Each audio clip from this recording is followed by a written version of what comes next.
Hiha, bungad ni Don Ramon sa kanyang anak, nang pagpasok nito sa malaking library, ay nadatnan doon ang dalaga na kanina niya pa hinahanap. "Why are you here?" Kunot-noo na tanong nito habang naglalakad palapit sa pwesto ni Luciana. "Pa, naghanap lang ako ng libro na mababasa." "Why? Naroon si Clyde at Nathaniel sa labas, bakit hindi ka makipag-join sa kanila, sa halip ay narito ka sa madilim na kwartong ito?" Anang ama ng dalaga. "Pa," saad Luciana na tila ay nababagot pa. Mabilis itong tumayo mula sa kinauupuan, at lumapit sa shelf ng mga libro. Ang ama naman nito ang pumalit sa kanyang pwesto. "Hiha anak, Nathaniel is such a nice person. I didn't say anything about her pa. So, why are you telling me about her being a nice person?" Bali walang tanong nito, habang patuloy pa rin sa pagsisiyasat sa mga librong naroon. Napapabuga na lamang ng malalim na buntong hininga ang Don, habang nakatingin sa direksyon ng dalaga. Wala pa rin talaga ito ipinagbago, kung paano itong makitungo sa mga taong hindi nito kakilala. Well, he can't blame Luciana for using that attitude anyway. Dahil iyon ang namana nito noong dalaga pa ang dati niyang asawa. What I mean is, bakit hindi mo subukan na makipagkausap kay Nathaniel? Anito? Kapag hindi na ako busy, pa, saad na lamang nito sa kanyang ama, pagkuway muling itinuon ang buong atensyon sa libro nitong kinuha mula sa lalagyan. Napapailing na lamang ang matandang Cervantes sa anak, at maya-maya'y muli rin itong lumabas ng library, para mapag-isa ang dalaga. "Where is Luciana Clyde?" tanong ni Nathaniel sa binata. Kanina niya pang sinusubukan na makausap muli ang anak ng Don Ramon, ngunit hindi niya naman ito makita sa mansion. "Why?" balik na tanong nito sa kausap. "Well, I just want to talk to her. Gusto ko lang makipagkaibigan sa kanya, since ilang linggo siguro akong mananatili rito sa inyo," anito habang nakahiga ito sa gilid ng swimming pool at may suot na malaking Ray-Ban. Mabilis na umahan mula sa tubig ang binata, pagkuway umupo ito sa tabi ng dalaga, habang nakatuon ang paningin sa dulo ng swimming pool. Ginulo nito ang basang buhok. Napapangiti habang napapailing na binalingan ng tingin ang dalaga. "How I wish you can talk to her, Anya." Kunot-noo namang tinanggal ni Nathaniel ang kanyang shades, para tapunan ng tingin ang nakangiting si Clyde. "Why?" nagtatakang tanong pa nito. "Luciana is different from other girls, Nathaniel. She's not like you na mabilis makausap at makapalagayan ng loob." "Why? Mukhang mabait naman siya anito na ikinatawang bigla ng binata. "I hate that mabait word. Si Luciana ang tipo ng tao na kahit kailan, ay hindi atatat-ablan sa ganong salita.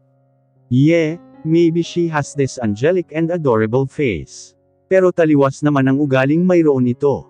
Isang himala para kay Clyde kung darating ang araw na magagawa rin siyang kausapin ni Luciana nang hindi ito nakataray, seryoso, hindi nagsasalubong ang mga kilay, hindi naka-angle, at hindi galit sa kanya. Mabait. That word is not suited to her. I swear, Tanya. Grabe ka naman sa kanya. Anito. Or maybe sa'yo lang. Wait. Saad nito pag-uwi mabilis na iniabot kay Clyde ang dalawang kamay, upang magpatulong na makaupo at magkaharap silang dalawa. "Talvez le gustabas. Maybe she likes you." Anito. "Na. Eso no va a pasar, Luciana mi odia ba al infierno desde que nos conocemos y no cambiared. No, it's not gonna happen. Luciana hated me too much, since we first met at hindi na iyon magbabago." Anang binata na tila ay nahihirapan pa ang kalooban, dahil sa mga katagang binitawan nito. "Por qué no? La gente cambia, Clyde. Why not? People change, Clyde. Let's not talk about that, Tanya."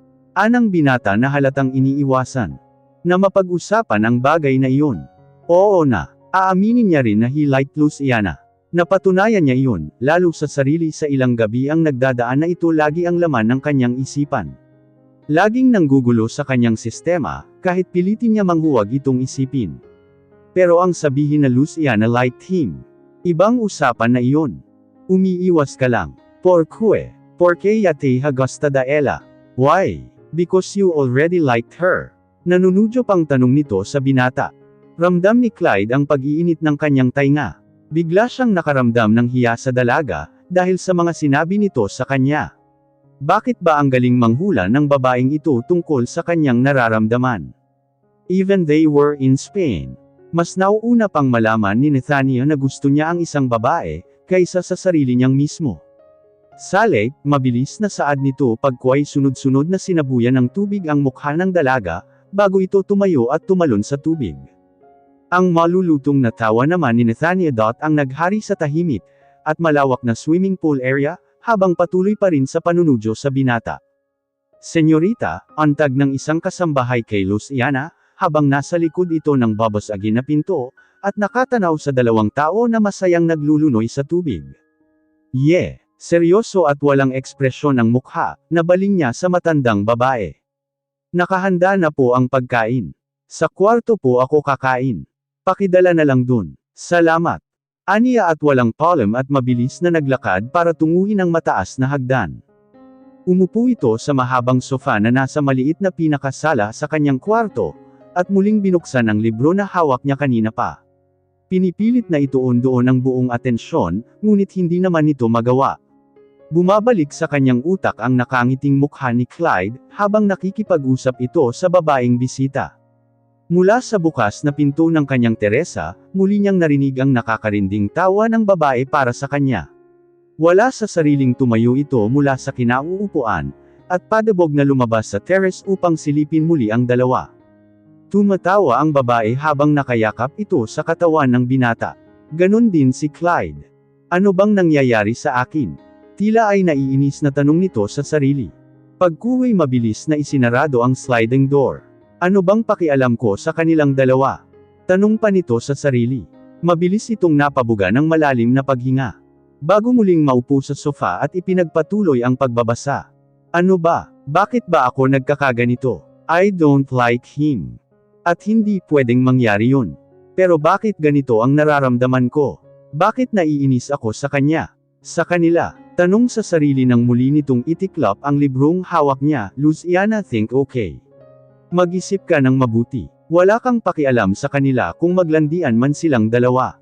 Clyde is not your type. Clyde is your enemy. Period. Hindi mo siya pwedeng magustuhan. Okay. Anito pagkuway sunod-sunod na muling huminga, at pilit na pinapakalma ang sarili. Hindi niya talaga maintindihan ang kanyang sarili, kung bakit niya nararamdaman ang bagay na iyon. Senyorita. Ang boses ng kanilang kasambahay ang muling umagaw sa atensyon ng dalaga. Tumayo ito sa sofa, at naglakad palapit sa pinto, upang pagbuksan doon ang matandang babae. Ikakain niya na lamang ang stress na nararamdaman niya ngayon, panigurado siyang mawawala rin iyon mamaya. Alam niya sa sarili niyang sobra lang siyang naiinis sa lalaki, kung kaya't ano-ano lamang ang pumapasok sa kanyang isipan. Pasensya na po, pero, ang sabi ng papa ninyo, bumaba raw po kayo sa kusina, para doon po kumain, anang kasambahay nang mapagbuksan ito ng dalaga. Okay, saad na lamang ni Luciana. Wala siyang magagawa kung ang papa niya ang nagsabi noon. Hindi niya ito pwedeng hindi pagbigyan, dahil unang-una she made a promise na babawi siya sa 8 taon na hindi nila pagkakasama. Pagkapasok ni Luciana sa dining area nila, ay naroon na ang kanyang papa sa kabisera. Mag-isa lamang ito. Come here hiha. Saluhan mo akong magtanghalian, anang Don Ramon sa dalaga. Wala si Clyde at Nathaniel, umalis sila pagkatapos na magbonding sa swimming pool kanina. So, wala akong kasamang kumain, kung sa kwarto mo ikaw kakain, dagdag pa nito. Parang nasagot din naman agad ng kanyang ama ang tanong ng kanyang isipan. Mabuti na lang pala at umalis ang mga ito. Ang buong akala ni Luciana, mawawala na naman siya ng gana na kumain, kung muli niyang makakasalo sa hapag ang mga ito. Why are you smiling? Nagtatakang tanong niya sa kanyang ama, nang makaupo na siya sa isang silya na nasa gawing kanan nito. I'm just happy princess. Hindi pa rin kasi ako makapaniwala na muli na naman kitang nakakasama na kumain dito sa hapag, anito at mabilis na ibinaba ang hawak nitong kubyertos, at pinakatitigan siya ng mataman. Dalaga ka na talaga. You were my little princess the last time I saw you sitting on that chair. I still can't believe it, dagdag pa nito. Pa, I told you. I know. I just can't help it. Masaya lang ang papa mo, saad nito. Mabilis na inabot ni Luciana ang kamay ng Don Ramon, at masuyo yung pinisil pagkway dinala sa tapat ng kanyang bibig, upang gawaran ng halik. I love you Papa. I'm sorry again for causing you so much pain. For leaving you behind for 8 years and enough. Do not spoil this moment, my princess. I don't want to cry, natatawang putol ng matandang Cervantes sa iba pang nais sabihin ng dalaga. We should stop saying sorry to each other, dahil wala naman may kasalanan sa mga nangyari. Nakangiting pagsang-ayon na lamang ni Luciana sa kanyang ama. Let's eat then. Lalamag na ang pagkain natin. Hi! Bungad na bati ni Nathania kay Luciana, habang nakaupo ito sa sofa. Isang seryosong tingin lang naman ang ibinigay ni Luciana sa babae, pagkway muling ibinaling ang paningin sa librong hawak nito. Can we talk? Tanong ng dalaga matapos na umupo sa isang sofa. About what? Tipid na tanong ni Luciana. Well, about anything. I mean, I just want us to be friends. Anito habang mataman na nakatitig sa mukha ni Luciana, na seryosong nakatuon sa librong binabasa nito. I like you, dagdag pa nito maya-maya na siyang muling umagaw sa atensyon ng dalaga. Kunot-noo na muling napaangat ang mukha ni Luciana, para tapunan ito ng tingin. Excuse me, I said, gusto kitang maging kaibigan. I'm sorry but I already have one. At hindi ko na kailangan ng bagong kaibigan, ani Luciana na sinabayan pa ng pagtayo mula sa kinauupuan, at walang palam na nilisan ang sala ng mansion, at iniwan doon mag-isa si Nathania. Napapailing na lamang ito, habang sinusundan ng tingin ang dalaga na papaakyat na sa hagdan. I told you, mahirap yan mahuli ang loob, saad ni Clyde na bigla na lamang sumulpot sa likuran ni Tanya. Okay, you win. Pero may nakikita lang ako sa mga mata niya, saad nito. What do you mean? How about, maligo tayo sa ilog? Sawa na ako sa dagat eh. Sa halip ay saad nito at tumayo na rin sa kinauupuan nitong sofa. I like the idea. Matagal na rin noong huli akong maligo sa ilog, pagsang-ayon ng binata sa dalaga. How about later, afternoon? Para naman makasama sa atin si Bricks. No problem with me, Tito Ramon. Nathania hiha, kumusta ang araw mo rito sa mansion?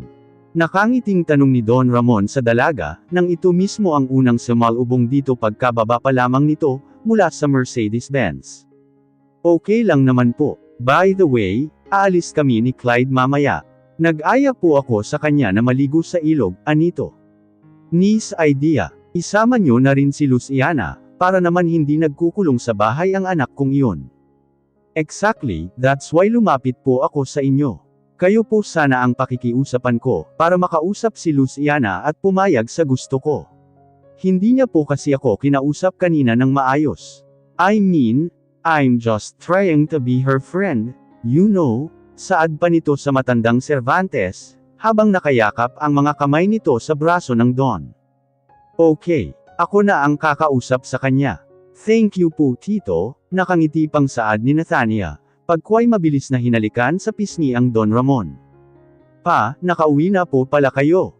Kumusta? Tanong ni Luciana habang naglalakad ito palapit sa ama. Fine hiha. Ikaw, how was your day? Hindi ka ba naglibot-libot sa hasyenda? Hindi po. Siguro, bukas na lang. Ganun ba? By the way, aalis si Tanya at Clyde para maligo sa ilog, baka kako gusto mong sumama sa kanila, anang Don Ramon sa anak. Pa, please. Tanya is trying to be your friend. Mabait si Tanya, and I know hindi ka magsisisi na maging kaibigan siya. Mabilis na saad nito sa anak, pagkway pumwesto sa gilid ng kama ni Luciana. Please, subukan mo lang nakilalanin si Tanya, okay? Wala sa sariling napapabuntong hininga na lamang si Luciana, pagkway tumungo bilang tugon sa gusto ng kanyang ama.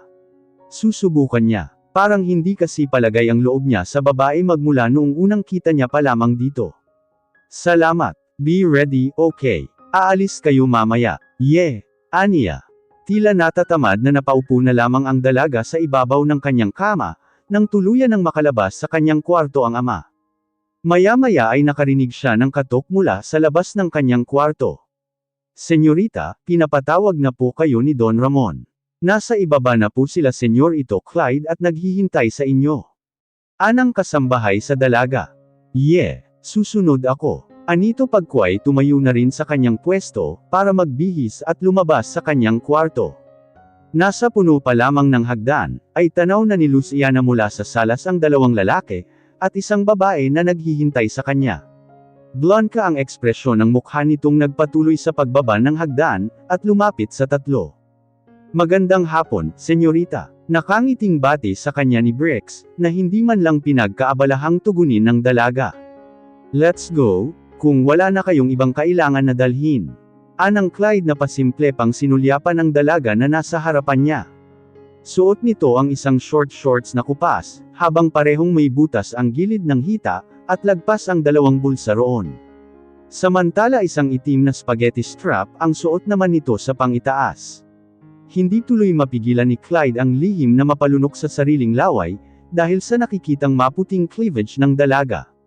Wala ka na bang nakalimutan, senyorita? Nauutol na tanong nito kay Luciana. Tipid na sagot nito kasabay ng mabilis na pag-irap sa binata. Then, let's go. I'm so excited. Anang tanya na siyang umagaw sa awkward na sitwasyon, sa loob ng malawak na salas na iyon. Mabilis na yamakap si Nathaniel sa braso ni Clyde na siyang muling nagpakunat ng noo ni Luciana. Bakit parang pakiramdam niya mas lalong kumulo ang dugo niya sa marteng babaeng iyon? Maling-alinggang hablutin niya ito, at ilayo mula sa braso ni Clyde. Bagay na hindi niya pa rin maintindihan sa sarili. O baka naman, ayaw niya lang talaga tanggapin sa kanyang sarili, na may pagtingin na talaga siya para sa binata.